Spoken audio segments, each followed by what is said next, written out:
Welcome to Monday Jazz and Conversation, presented by a collaboration of 4 nonprofit organizations: Gold Coast Jazz Society, South Florida Jazz, Sunshine Jazz Organization, and the Miami Jazz Cooperative, all of whom are dedicated to bringing jazz to South Florida audiences.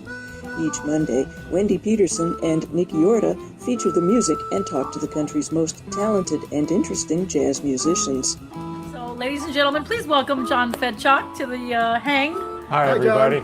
Great to be here. The amazing and beautiful and the world's best person, Brenda Alford. Hi, Brenda. Live up to that. Okay, I got some living to do. Please welcome to Jazz and Conversation the amazing Joe Donato. Joey D! Hello. How are you? I'm so Good evening, sad ladies and that gentlemen. we gave This you is Ralph stress. Edwards, and tonight, it's Joe Donato. This is your life. And now, the hosts of Monday Jazz and Conversation, Wendy Peterson and Nick Yorta. Hello, hello, hello, and happy Monday. Hi, everyone. Every time I see Joe Donato on that clip, it just brings a smile to my face. It never gets old. He's such a great, fun human being. It is Monday again, Yes. and time for us to interview another amazing musician and interesting person, as Tracy Fields said. But you know what's funny about tonight's show is that this name, I feel, strikes fear into the hearts of every single other piano player. And the rest of us, too. And the rest of us, too. It's true. It's true. He is such a phenom, a phenomenal pianist, and just an incredibly musical spirit. Oh, You yeah. know, everything that comes out of his fingers and his brain and his body is musical. And when you see him play, it's so evident. But We are talking about. we are talking about the one and only Mike Gerber, and we're so excited that we get to have him play for us on the show. Once again, we are in the house of Jim Gasior. Yes, thanks Jim to Gasiors. has lovingly... Jim and Peggy, of course, the Gasiors have lovingly opened their home and piano to our wonderful pianists. And we are so happy to be able to present Mike Gerber to you tonight because, like I said, I just think, I don't know if there's another person like him on the planet. So we're really, really excited. So without further ado, let's go right to the music. Ladies and gentlemen, Mike Gerber.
Thank you. That was a tune by Cedar Walton entitled Ugetsu.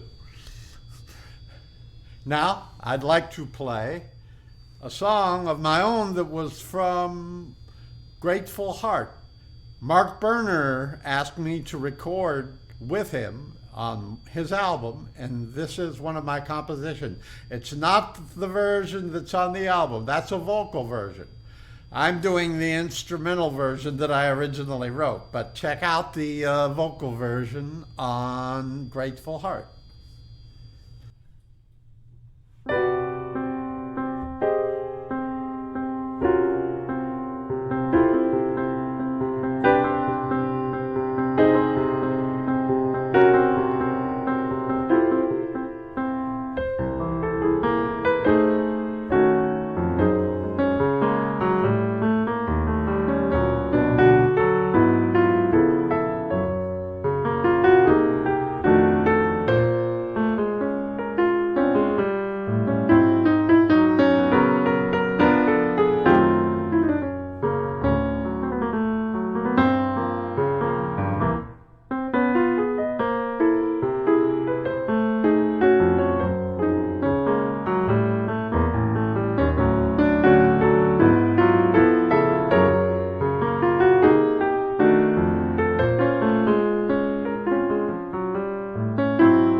Next, I would like to play a standard that everybody knows, How Deep is the Ocean? I'm actually combining three harmonic methods. I won't go into technical detail here, but there are different harmonic methods that are used by jazz pianists. And any musicians that would like to ask me what I'm using, I'd be welcome. You'd be welcome to ask, and I would talk to them about it.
developed an affinity for liking to do certain tunes in 6/4 time because of going to Peru and hearing some of the things that they do. There's about 3 or 4 different ways that they would count through 6 beats for a measure. I won't go into any more technical detail, but I take the tune Invitation and I'm playing it that way in 6.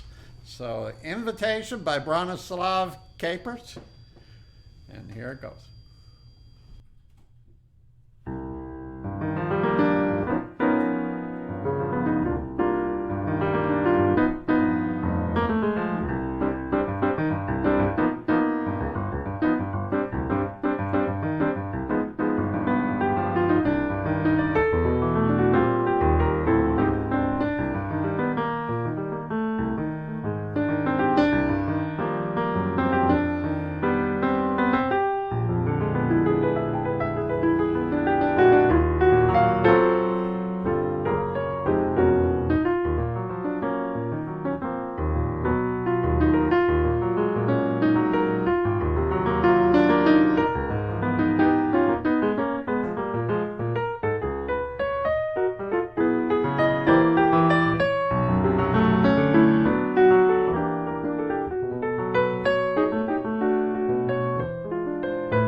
Mike Gerber, ladies and gentlemen. Mike Gerber.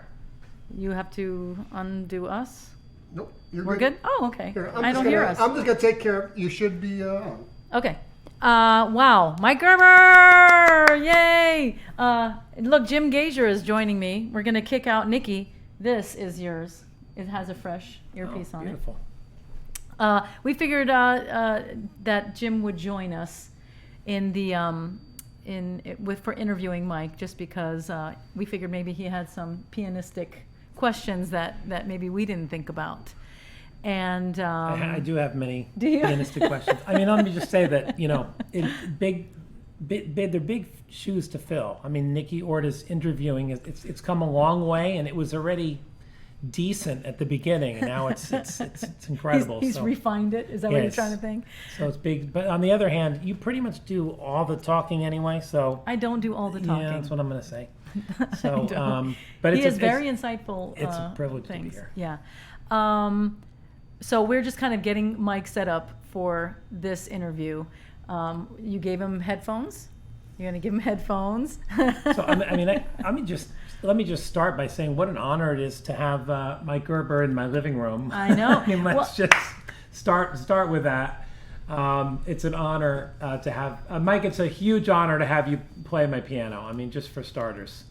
Thank you. It's just and there's been more pianists that have played this piano in the last few weeks.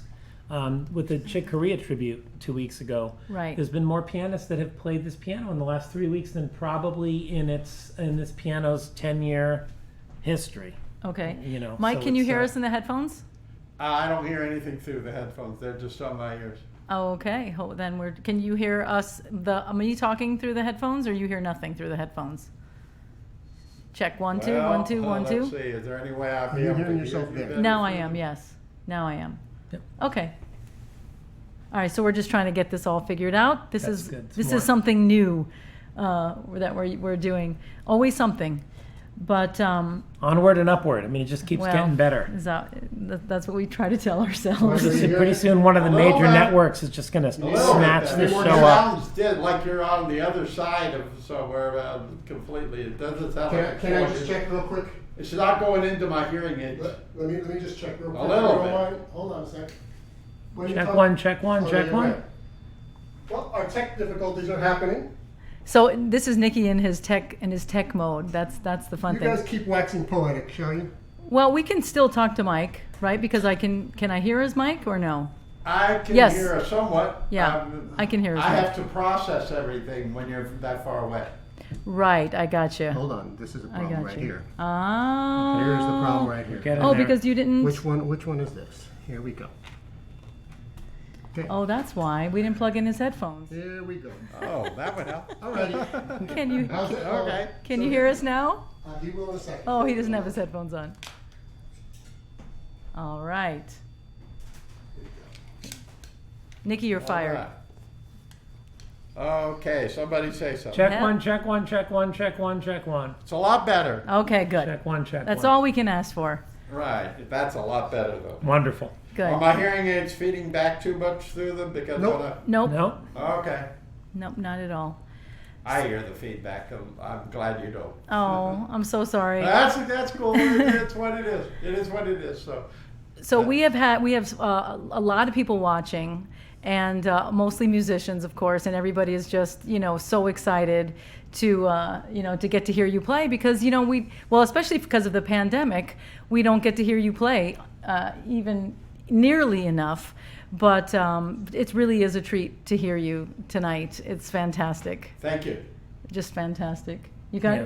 So what do you think? I'm I'm gonna open the floor to you. yeah, I love it. I mean, it's just such a treat to hear the sound waves coming, up from the instrument into the room, and it's a beautiful thing. I mean, I'm mesmerized, Mike, by your artistry and what you do at the piano. I have lots of. I mean, I have a sort of a musical question. Can I Yeah, just jump sure, right into that? sure. I mean, Mike, your playing it's rhapsodic. I mean, there's so much influence to me from some of the late romantic classical composers and from some of the 20th century composers as well, and it all seems so deeply intermingled into your sort of concept.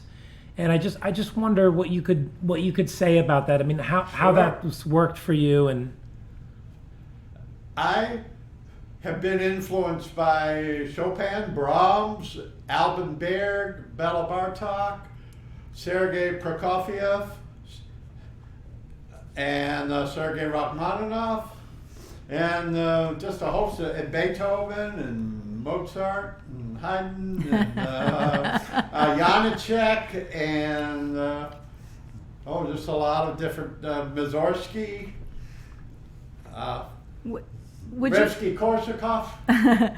would you like how equal do you think jazz influence and classical influence is in your playing? Extremely, because when you go back to Jelly Roll Martin and go all the way up into Cecil Taylor, and then you listen to some of the fusion grooves, unfortunately some of it's smooth jazz, but you listen to the grooves on that even, there's just so much influence out there. Yeah. I listening to you play, I have to say, out of all of the piano players, not just in town, but that I hear everywhere, there is something so incredibly emotional that I get from you. There's it's just like your whole soul just comes right out of your fingers and right into the piano. And I don't know how you do it, and I don't know if it's even explicable. It's somewhat explicable. The jazz influences, along with all this contemporary and the romantic, classical, and just all the different kinds of music. As I go, I allow the influence that comes to my mind to creep in. Like you hear a lot of the, according to the technical term, I don't want to say too many technical terms because there's people that aren't musicians also that are watching. But this modal side slipping on the modal chords comes from Herbie and McCoy, and the clusters come a lot from Herbie. I mean, you take even behind Wayne Shorter, Herbie would be playing something like a...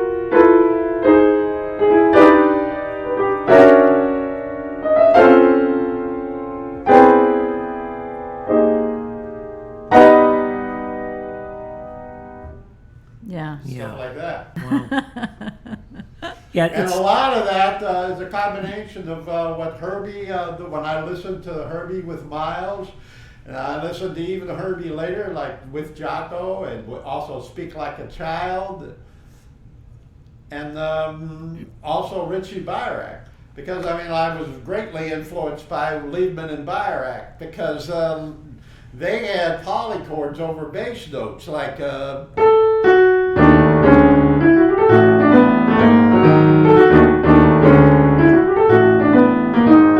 Sometimes I'll take a whole chorus of a ballad and go into that kind of concept. Mm. Yeah. The influences just intermingle so well that it really just ends up being like a tapestry. Yeah, it just ends up being you, and it's Well, really obviously I'm more critical. Yeah. I'm glad it comes across as being me. There's certain times that I think to myself, didn't quite come out the way I wanted, but we all go through that as musicians. So. For sure. But Mike, at the same time that you are self-critical, you are fearless. You just jump, you just go, and maybe it doesn't come across as like you want it to be, but it's just thrilling because it's so free. I have to take those chances, especially in solo piano. When I'm practicing, I will sacrifice taking some of those chances and just work on fundamentals. Right. Like I'll play a chorus, seeing if my feel is like Bud Powell. Sometimes playing the same notes as Bud, and sometimes knowing that I'm never going to be Bud Powell and playing the notes that I feel. But I try to get different feels and see if I'm able to swing by myself with solo piano. And sometimes I still get heavy-handed when I play, and that takes away from the swing. It's just thrilling. Yeah.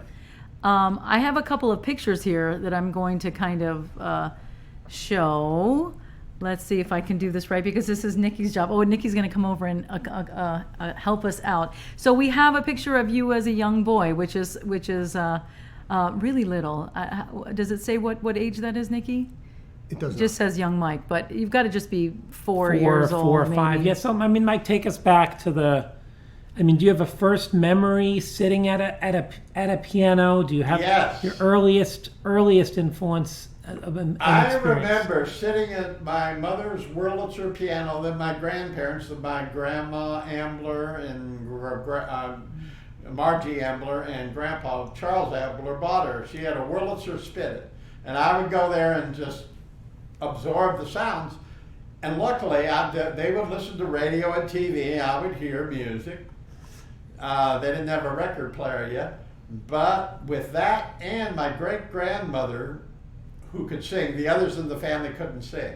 But she could sing, so she'd put me on her lap and sing either Christian hymns or some popular song that she was familiar with or whatever, And I picked up the melody and I picked up the harmonies listening to whatever they listened to on the radio. And with the experimenting by myself, I figured out before I played a complete song, which my mother, grandmother, and great-grandmother heard, I played Battle Hymn of the Republic, and I had absorbed enough of the harmony that I could be able to play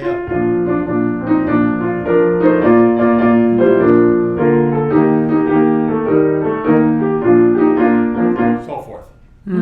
Wow. Wow. How old were you when you had your first, your first piano lesson? Your first, it's time to invest, maybe spend some money in a formal and something. Well, they took me to teachers, horrible teachers. When I was 5 years old, they didn't know any better. They took me to these teachers that, first of all, they didn't think they could teach blind people. Wow. I actually had this, well, I won't mention his name, I actually had a teacher wanting me to play.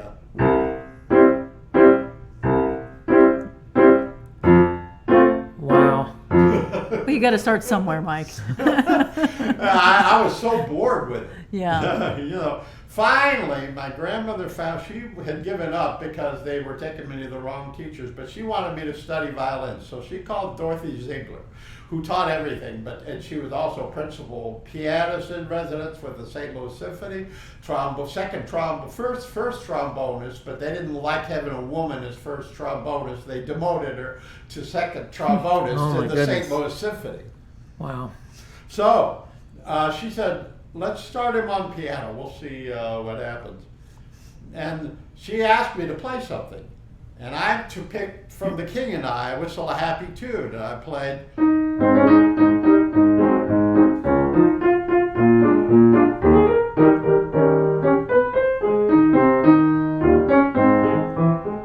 So forth. Wow. And Miss Ziegler asked, what key is that in? And I just said G sharp. It's an A flat. I didn't know any better. I still, when I went to college, didn't know what Jerry Coker was talking about when he'd say 2-5-1 and all this other stuff. Because even when I did the jazz, I just took it off of records. Right. You weren't thinking Right. about how harmony functions and. Well, I thought about the function in terms of the sound. Right. Right. But it's, man, I didn't know the name of anything. I might know, well, I was in the key of B flat here or Right. B flat here or whatever. But I didn't know any better. We've got a couple of comments. Well, two things. Joe Donato says that Mike plays amazing stride. So that's kind of interesting. And Gary Campbell says hi and asks if you would play Interspec. I planned on playing that. There want you me to go. play now or No. after you? That could be during the set. Okay. I have a picture up of Dorothy Ziegler. Yes. And we had shown a picture of your grandmother that you talked about, Grandma Ambler. Yes. And we have a picture up of your mom and dad. So you pretty much came from a musical family. You had music in the house and. There was music in the house, and once they knew I could play, my grandmother asked advice from somebody, and they said, get him a Victrola and buy records. They started buying Beethoven symphonies, and I was listening to Beethoven, Schubert, Enrico Caruso, listening to Rachmaninoff playing, the prelude, Wow. And I was picking it up, and the Moonlight Sonata with Rubinstein and Horowitz playing it, 2 different versions, and all that. All that stuff. Wow. Fantastic. And so we have a picture of you with, I guess, at the St. Louis Children's. The children's concerts with the St. Louis Symphony. I was 14 and 15. They had the wrong age down. Okay. So I was 14 and 15 during the series of 8, either 8 or 10. I don't remember now. It's been too many years. Children's concerts with the St. Louis Symphony. Right. And so would this have been your first kind of concert, or were you already playing? I played when I was 11. I played the Mozart Concerto in A major at age 11 with the Ray Jones Symphony Orchestra, Suburb Orchestra in St. Louis. Oh, okay. And so when did the jazz come in? Oh, I got serious about jazz by the time I was about 15, 16, something like that. About 15. And boy, my parents were saying, do you have to play that stuff? And it's funny, man, they'd say, I don't want to hear any jazz. And they didn't know the difference between Gershwin and jazz. I was playing the B-flat major Gershwin prelude.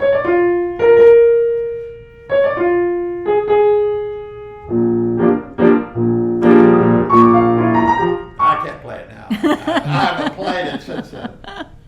But anyway, and my mom said, stop playing that jazz. Oh, my I said, God. Mom, that's my lesson for Dorothy Ziegler for next week. She goes, it's terrible to me. It sounds like jazz.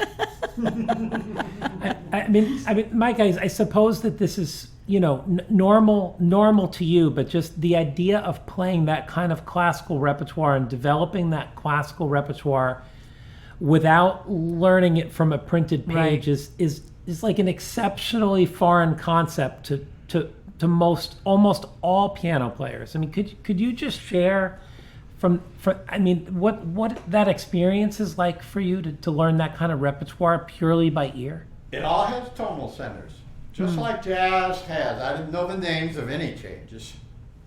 No names, no theory. Right. Except for some poor 4-part writing that the high school choral director would have me play a chorale right out of chorale. And he'd tell me what the figured bass was, and most of the time I just knew the sound and forgot everything about the figured bass and all that. So anyway, when it comes to the classical, just like jazz, the voice leading, whatever style it is, sometimes simpler, sometimes more advanced, man, you get into Alban Berg, it sounds like Bud and Chick.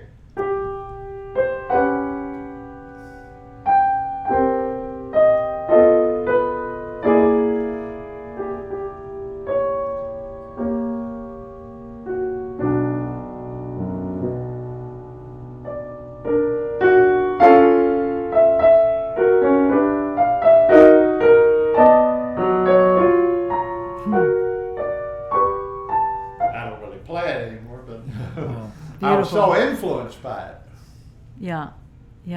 It's just so fascinating. Yeah, that's I know amazing. that Rick had a question about how you document your originals. Do you record them and have somebody write them down?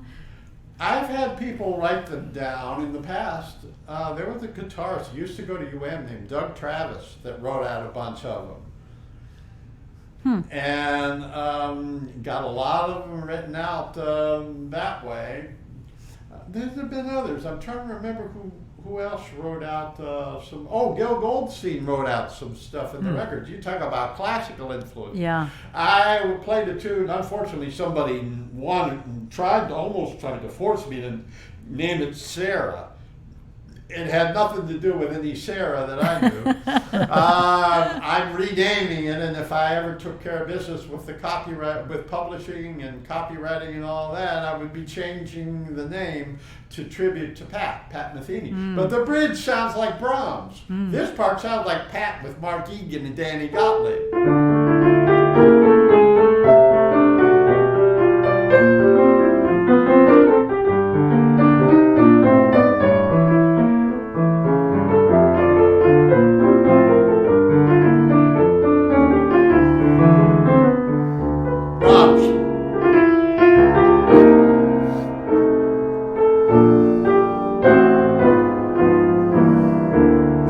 Back to Pat.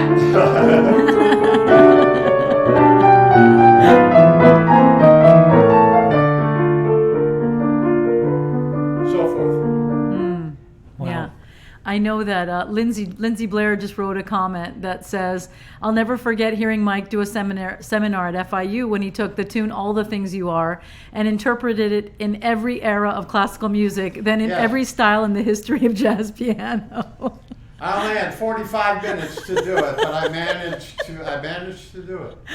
That's incredible. I love that. Wow. Yeah, I imagine Jerome Kern was, let's just say, spinning in his grave. I mean, just yeah, right. Especially when I started doing like Debussy, you know, like.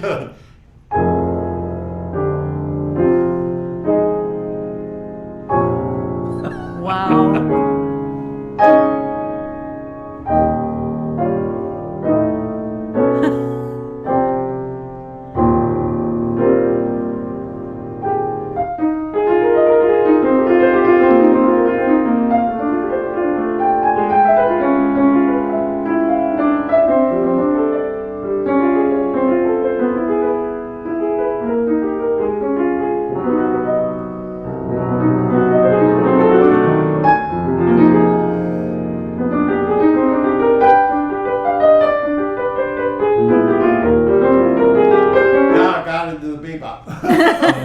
But for a while, it was a little like the music. So fun. wow. And that really does, you know, it is like just a bridge. It's just a bridge that goes from the beginning, and you know, all the way to where we are now, and just kind of collecting, you know, things as we go. That's really the beauty of music, really. Yes. Yeah. All kinds of music. Right. Mike, you've been doing quite a bit of teaching as well, I'm just wondering. One of the questions I wanted to ask you was how you thought your experience in some ways kind of a unique approach that you've had gives you an opportunity to share something, you know, different for your students. I'm able to do that with I had Kamwal. You know, Kevin Roy is. Right. I was able to do that with him and Eric Laughlin and Donald DeStefano and Angel. I can't remember Angel's last name right now, but all four of those people were advanced students, so I could share endless amount of stuff with them. The rest of it, with teaching the others, I've got to make sure that they've got their theory down when it comes to being able to play all the triads, all the seventh chords in every key. Telling them first of all, what a triad is and what a seventh chord is, and like the scales that go with each of these. You know, so I started the beginning with students that haven't had that opportunity, like the more advanced ones that I mentioned. That's interesting, because you take essentially something of a theoretical approach with the young students, which you didn't that wasn't your method early on. Correct. But I also make them listen. And I actually had a student who had just started jazz. She did it for 2 semesters. She's going to FIU now next year. And started her with the theory and the 2-5-1 voicings, you know, all of that. But she worked hard. She was such a good student that at the end, I had her listening. She transcribed the Freddie the Freeloader solo.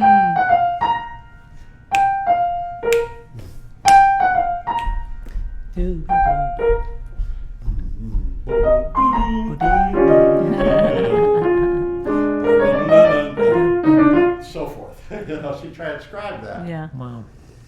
She didn't get all the way through the solo, and she tried to hear the left hand. I said, "It's not time yet. You're going to keep working on it till you're ready to hear it.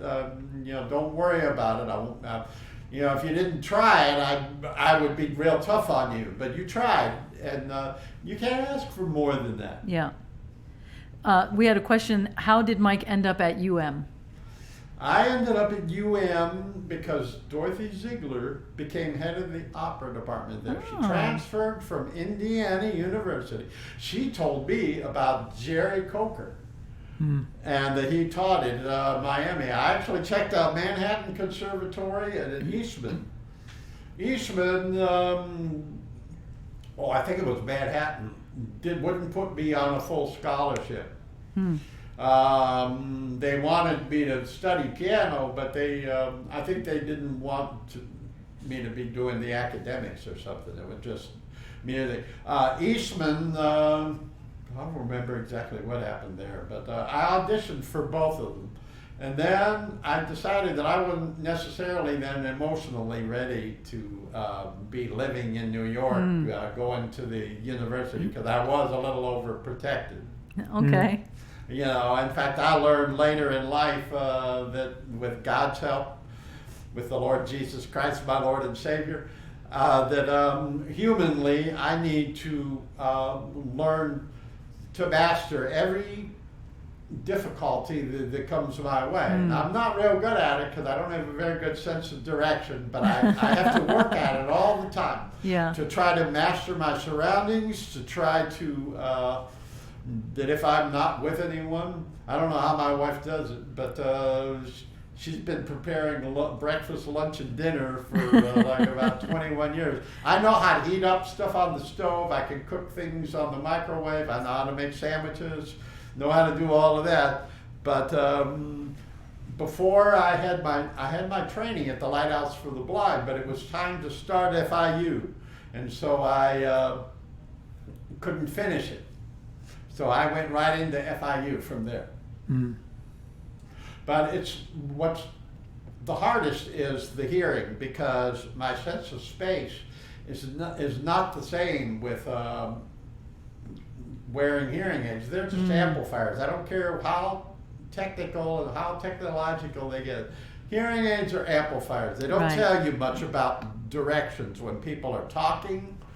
And especially in echoey rooms, you have to keep readjusting the hearing aid for the room, and sometimes it just does not work. And it's very difficult. I would love to do some Afro-Cuban things and all that, but unless I did it solo, that's an impossibility in these clubs, because I can't even hear the drums when I was working in Soicas. And if I can't hear the percussion, and there's these... I'm a gringo there trying to play the Latin, and they'll turn the time around. Hey, what are you doing? What are you doing playing with us? And they'll turn the time around. I won't know which beat I'm on because I have to struggle so much to hear. We have this article that I wanted to talk about that you were featured in at the Miami Herald a while ago. How long ago was this? And it talks. Oh man, I was teaching in Miami-Dade. It was before I quit Miami-Dade for a while and went to Peru and all that. But I was teaching in Miami-Dade then. It was in the 90s. Okay, so and it talks a little bit about. It says handicapped. It's a matter of approach. So, what Jim was talking about, learning all these songs, just, especially the classical thing, it really does seem incredible. People are poring over the scores and probably maybe never break away from the scores, and I'll tell you why I don't read Braille music. You have to read one hand at a time. Yeah, exactly. One hand at a time, and the finger marks. I hear the sound, and I know what fingers to use. And I hear the sound of the chords, unless it's ripping by real fast, and then I got to use YouTube to slow it down to 50% or something like that, 75 or 50%, and and it sounds weird. With my hearing, then sometimes it's still hard. I'm working on hearing the reflective studies of Vincent Persichetti with the symmetrical inversions, which Jim knows about, but I'm not going to go into all kind of detail here.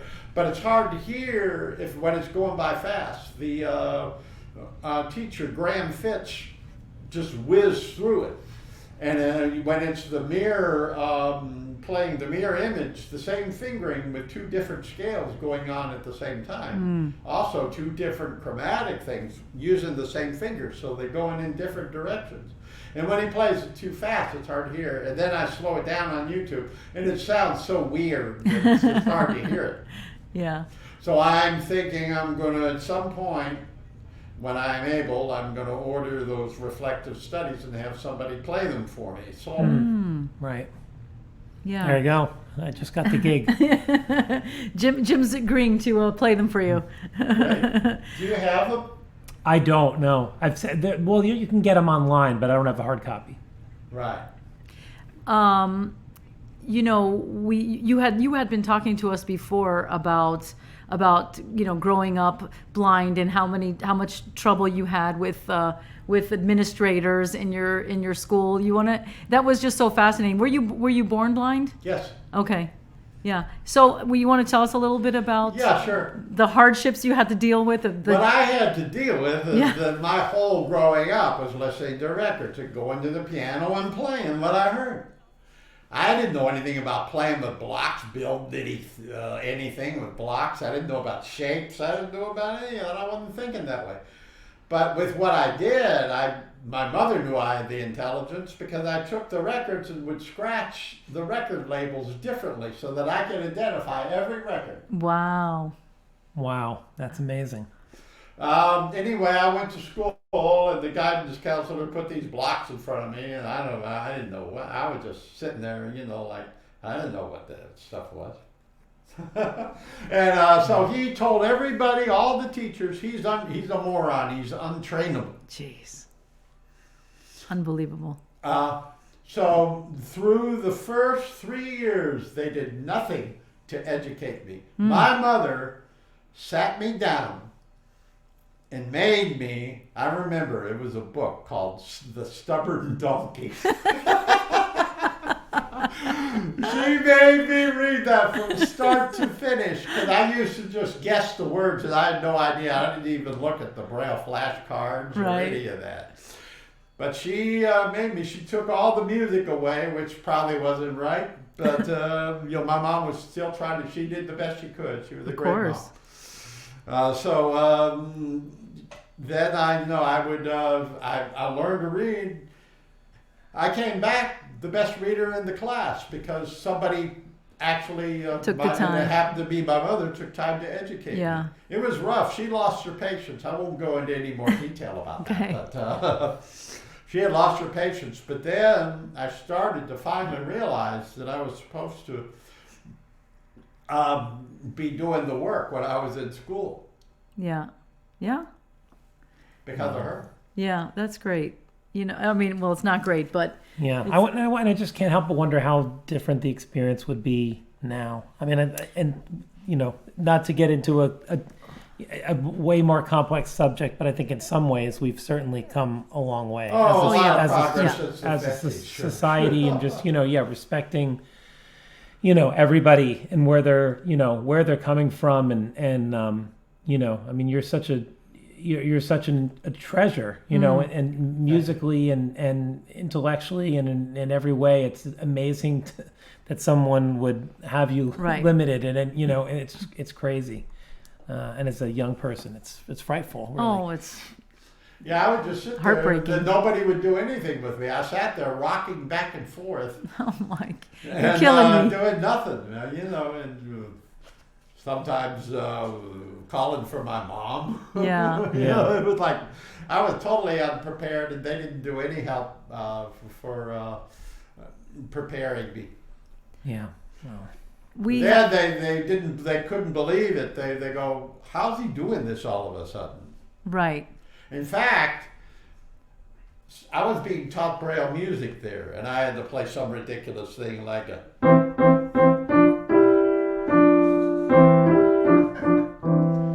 I told the teacher, I said, I can't do this anymore. I'm bored. This is the way that I want to play it.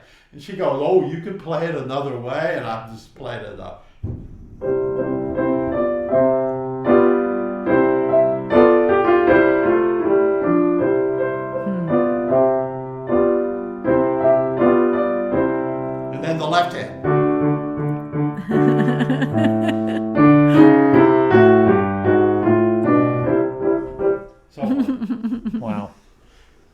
Well, Mike, you might be charmed to know there's a lot of people just as we speak now that are chiming in and saying all sorts of interesting things, and so appreciate that you're here sharing your music. I mean, I can't get to everybody, but Todd Del Judas is saying hi, Michelle Amato, Dave Drubin, Hal Roland, Ray Lyons, Gary Ron Keller. Miller, Lindsay Blair. Wow. I mean, it's Levine, Campbell. Yeah. It's just all these people are just kind of chiming in and remembering and just appreciating, you and fellow classmates and students and.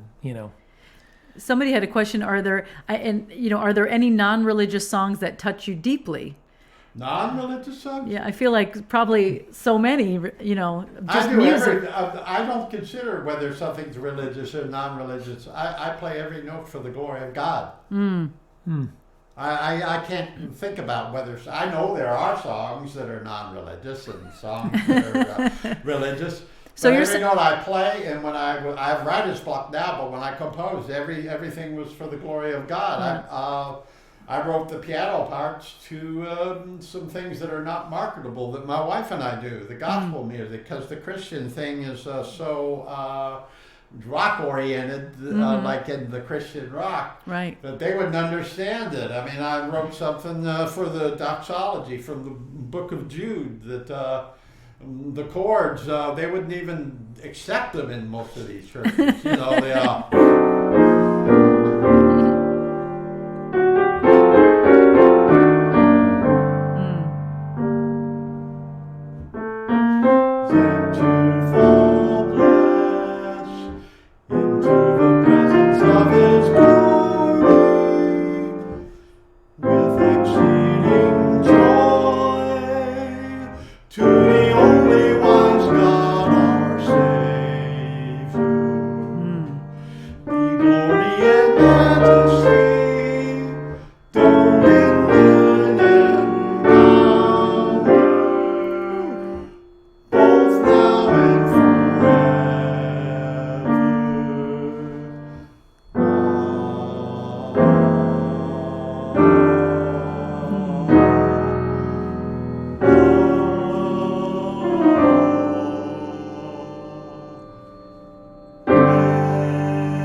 Wow. I'd go to church for that. Yeah, well, you ask about non-religious music, and that's what you get. I love play it. the first chord. The first Right. opens with that diminished major 7, and they throw me out of the churches. Wow. So I guess what you're trying to say, Mike, is that every note you play, throughout every song, is religious and coming from you. It's coming from me because I pray every day that God work through me, and of course, I'm not one of these kind of contemporary Christians that just say that, almost like say that there's no effort involved. There's every day it's sweat and toil. Right. It's a lot of work. I'm getting these YouTube notifications now that I listen to, sometimes up to 4, 5, 6 hours of them, after I've practiced for anywhere from 3 to 4 hours and sometimes 7 hours. Wow. So I'm listening to these notifications all the way from Stravinsky and the Beethoven and César Franck and the Bach cantatas, volume 1 through volume 6. Wow. And there's just a tremendous amount of work and I'm not just doing it just for the cantata or for the Stravinsky thing. I'm thinking about this thing that I just heard. How can I apply that to improvisation, whether I'm playing free or whether I'm playing a standard or whatever I'm doing? How can I apply that type of voice leading and, still be playing jazz? I'm not going to it's not just going to sound classical. Mm-hmm. But I'm constantly in search of, how can I be able to use this in improvisation?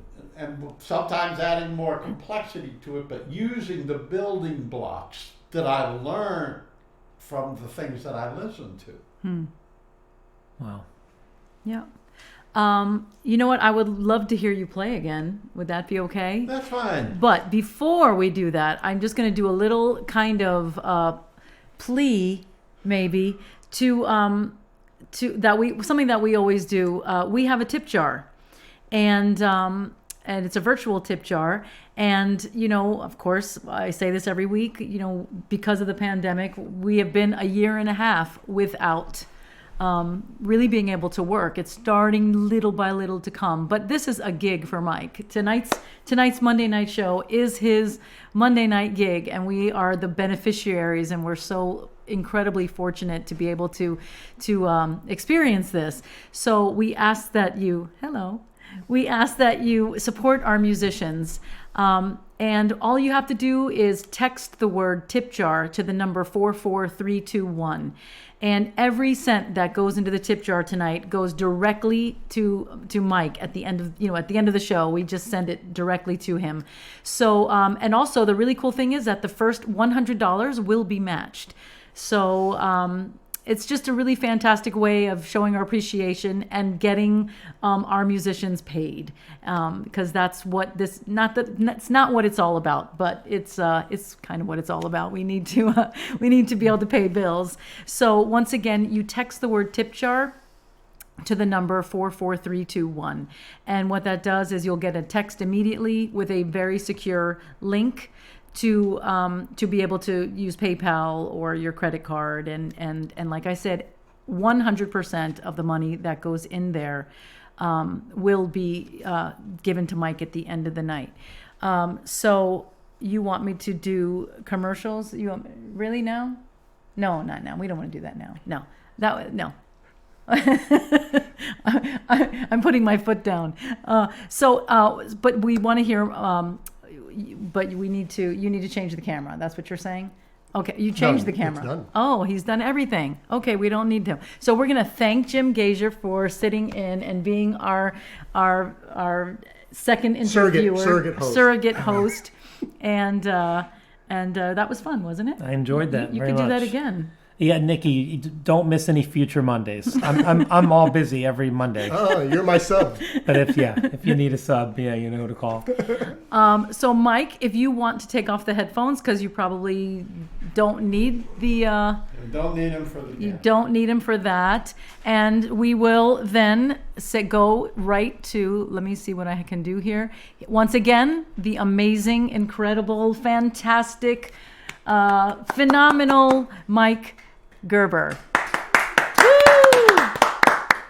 I would like to first play an original composition of mine called Introspect. And Gary Campbell and I call it Introspect because we grew up in the Midwest, where there's a lot of country people, So anyway, it's called Introspect. It was influenced by a lot of things I heard through Wayne Shorter.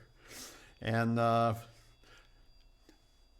the changes actually were complex enough that I never tried to improvise on it for a few years. I would just keep playing the head until I really felt like I was comfortable on improvising on it. But anyway, here it is, Introspect.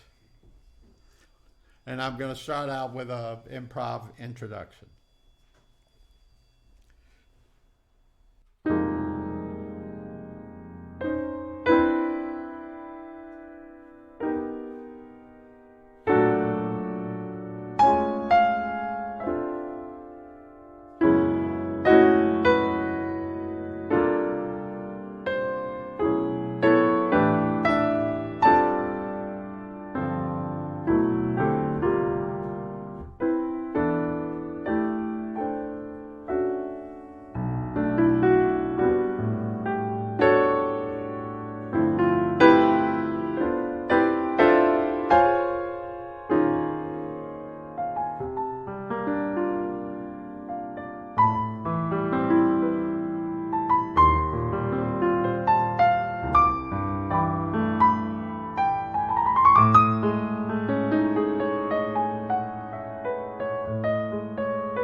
I'd like now to play a song that was influenced by McCoy Tyner from the Expansions album. The song that influenced me was Parasina. And I'm going to just play a couple bars, well, maybe about 8 bars or something like that, just to show you how it influenced me. You'll hear how this song influenced me when I play my song that I called Fourth Parallel. First, a few bars of Parasina.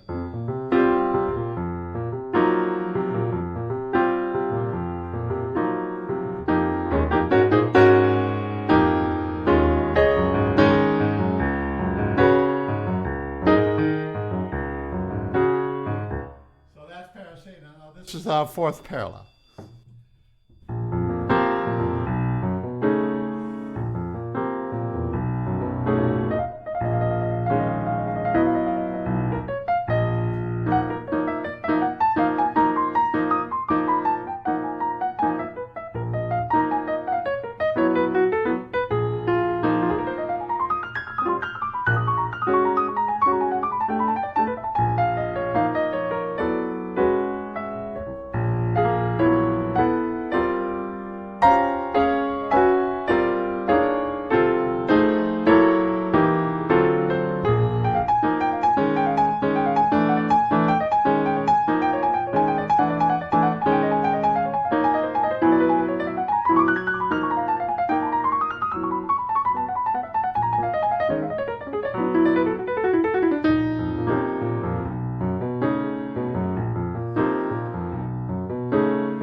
Okay. Time to slow it down. I'm going to do a ballad. We'll be together again. And it'll start out with a sort of Jared-ish sort of rhapsodic intro and go right into it. So.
Could you hit us with one more to end the night? Yeah, sure.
Mike Gerber, ladies and gentlemen. Miami Jazz Cooperative, to the Sunshine Jazz Organization, to the Gold Coast Organization, and I'm sorry if I skipped anybody if I did, but thank you all. South Florida Jazz. Yeah.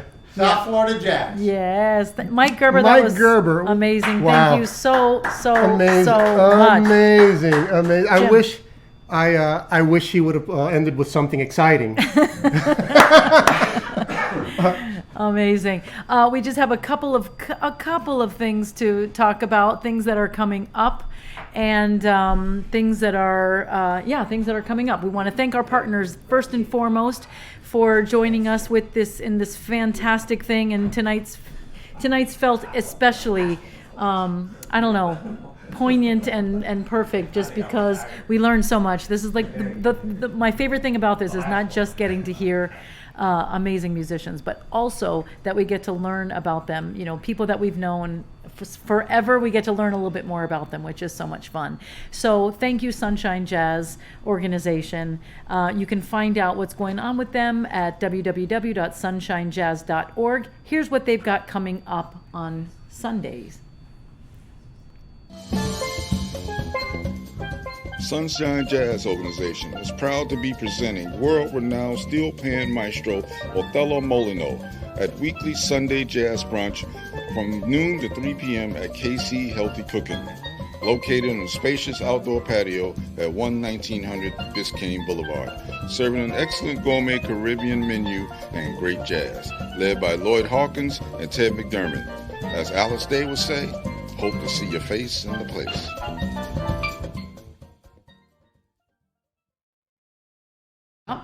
And also want to give a big shout out to our friends at the South Florida Jazz, who had a brilliant virtual season with some really great shows. And I know that they're cooking up something amazing for, like, not just virtual, we're hoping, but actual shows coming up in the fall. Also want to give a big shout out to Gold Coast Jazz Society, because they've got some stuff coming up. In fact, sadly, well, this is not sadly, actually, amazingly, they're putting on a concert this Monday night featuring Nicole Henry, but it is sold out. But we're going to show you what you're missing. If you got tickets, you can be dancing in your seat. If not, you can say, "Damn, I'm going to be first in line for the next one." So here's this. I wish you bluebirds in the spring. On May 12th at 7:45 p.m., the Gold Coast Jazz Society presents a live concert featuring jazz vocalist Nicole Henry in the Amaturo Theater of the Broward Center for the Performing Arts. Only a limited number of tickets remain, so purchase your tickets today at browardcenter.org. See you there. More than wealth, I wish you love. And also coming up the very next day, so that's on Tuesday. Sorry, that's tomorrow. But on Wednesday, Jim Gasior and I, my fantastic interview host, will be featured on a virtual live Facebook concert that I hope you'll tune in for, because we put some fun stuff together. And here's a little about that. I'm a sentimental South, that's all. Join us for a taste of jazz at home, sponsored by the City of Pompano Beach and the Gold Coast Jazz Society, on Thursday, May 13th at 7 p.m. online at pompanobeacharts.org. This episode features the beautiful vocals of Wendy Peterson and the amazing piano of Jim Gasior. See you then. What's the use? You cooked my goose. So that's Thursday. I was mistaken. So I will be watching live, and hopefully, I'm hoping that other people will be watching live so that we can chat and talk about the music and whatnot. So I'm really looking forward to that. We also want to give a shout out to Miami Jazz Cooperative, because at miamijazz.org, because that's us. Actually, it's all of us. But next week is going to be another live extravaganza, this time coming from the Jazzport, and that will feature the amazing guitarist John Hart and his trio. So we're really looking forward to that live show, and I believe the following week will be another live concert, yes, featuring Dana Paul. So we got a lot of great things coming up, and we're really excited about all of them. Want to give a couple of shout outs before we go. Of course, Jim Gasior and Peggy Gasior. Want to give a big shout out to Atlanta Gerber, because without her, Mike wouldn't have been here. Also want to give a shout out to Mark Berner, because he was the chauffeur tonight. So without him also, yep, Mike wouldn't have been here. So it takes a village, and we really are appreciative of everybody who helped out and made this night possible, because my cup runneth over, so I'm happy. We thank you so much for watching. We hope to see you next week, and we hope you stay safe, healthy, and happy. Good night, everyone. Good night.